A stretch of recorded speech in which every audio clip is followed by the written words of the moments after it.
Hello, my name is Joseph Lee, and this is the 30-second worksheet for Biologic first graders. So first, let's start with the first page, subtracting facts to 18. Let's just do this second row here, since we can just dive straight into it, since it's pretty easy. It says, find the difference, use the number line if you need help. I would encourage you guys to just not use the number line. You want to try and get fast at doing these in your head. So out of that sentiment, let's do 6 first without using the number line. So 17 minus 8. What is 17 minus 8? Well, we can use the fact that we know that 8 is 1 more than 7 right here. So what we need to do is borrow the 10 from the tens place. So this becomes a 0, and this becomes a 17. So 17 minus 8 is just going to be 9. 14 minus 7, if you know your doubles, you know that this is going to be 7. 12 minus 5, this is also going to be 7. 16 minus 9, this is going to be 7 again. Got a lot of 7s. And 13 minus 4, this is going to be 9. And you can tell by just looking at these two numbers. So for example, for this one, 4 and 7, if you had 7 things to subtract from 14 things, then 4 of the 7 would go into subtracting the 4 from the 14, so that would become a 10, and you have 3 left over from the 7, so you have to subtract that 3 from the leftover 10 of the 14, and 10 minus 3 is going to be 7, and you can kind of look at it like that. But of course, if you need a number line, just use that. More fact families for the second page. It says find the missing numbers to complete each fact family. Let's just do 3. It's 14, so whatever these two numbers are going to add up to, it's got to be 14. So just put a 14 there. We know that 8 plus 6 is equal to 14, so 6 plus something is going to have to be equal to 14 also. So that something is going to have to be equal to 8, since 6 plus 8 is the same thing as 8 plus 6.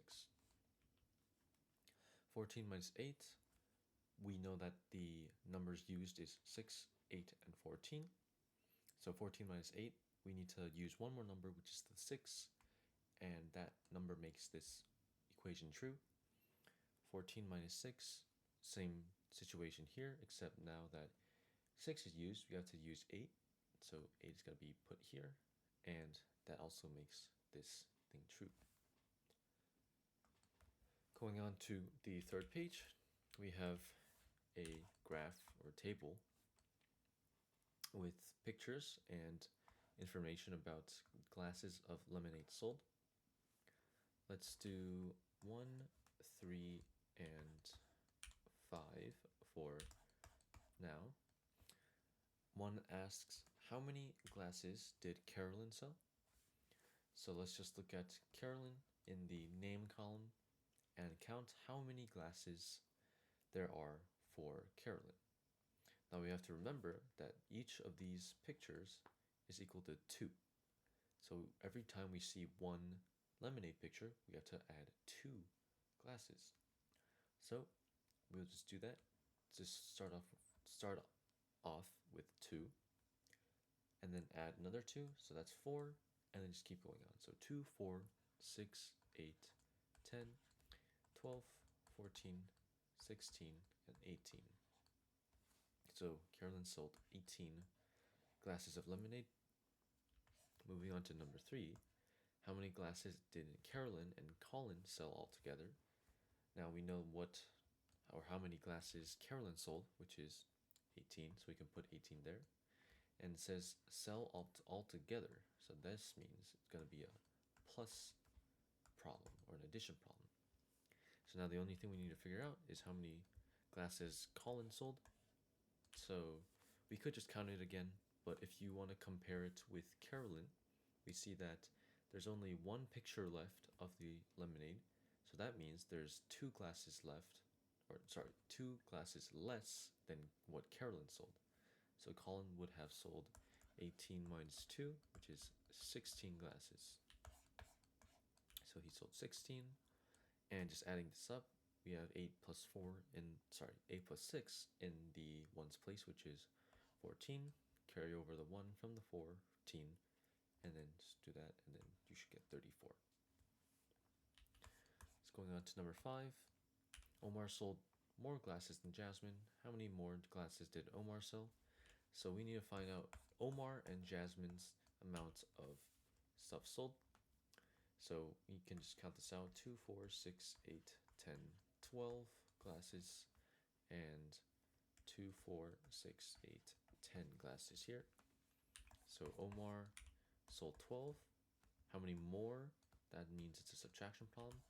And Jasmine sold 10 glasses, so Omar sold 2 more glasses than Jasmine. Alright, finally we have the last page.